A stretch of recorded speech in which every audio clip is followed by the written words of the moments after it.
महाराष्ट्र राज्य रस्ते विकास महामंडळाने हिंदू हृदय सम्राट बाळासाहेब ठाकरे समृद्धी महामार्गावर सर्व इंटरचेंज परिसरात सौर ऊर्जा प्रकल्प उभारून त्याद्वारे 204 मेगावॅट वीज निर्मिती करण्याचं उद्दिष्ट ठेवलंय आणि यामुळे समृद्धी महामार्ग देशातील पहिला पथदर्शी सौर ऊर्जा प्रकल्प म्हणून उदयास येणार असल्याची माहिती MSRDCच्या एका वरिष्ठ अधिकाऱ्यानं ABP माझाला दिली आहे। पहिल्या टप्प्यात वाशिम व बुलढाणा जिल्ह्यात 9 मेगावॅट क्षमतेचे सौर ऊर्जा प्रकल्प उभारणी केल्यानंतर आता दुसऱ्या टप्प्यात 115 मेगावॅट सौर ऊर्जा प्रकल्प उभारण्याची तयारी सुरू झाली आहे। त्यासाठीचं टेंडर प्रसिद्ध करण्यात आलं असून सौर ऊर्जा प्रकल्पातून 25 वर्ष वीज विक्री करता येणार असून या 204 मेगावॅटच्या प्रकल्पातून महाराष्ट्र राज्य रस्ते विकास महामंडळाला वर्षाला 2 कोटी रुपये उत्पन्न मिळू शकेल असा अंदाज आहे। समृद्धी महामार्ग हा जमिनीपासून उंचावर असल्यानं त्याच्या दक्षिण बाजूच्या उतारावरून सौर वीज निर्मिती करणं हे सहज शक्य आहे।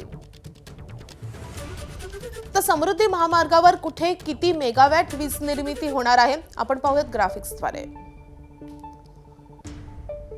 तर सिंधी इथे 4 मेगावॅट वीज निर्मिती होईल। धामणगाव रेल्वे 19.3 मेगावॅट, यवतमाळमध्ये 29.5 मेगावॅट, तर कारंजा इथे 28.5 मेगावॅट, मेहकरला 23.5 मेगावॅट, तर सिंदखेड राजा इथे 13 मेगावॅट इतकी वीज निर्मिती होऊ शकते। ABP माझा, उघडा डोळे बघा नीट।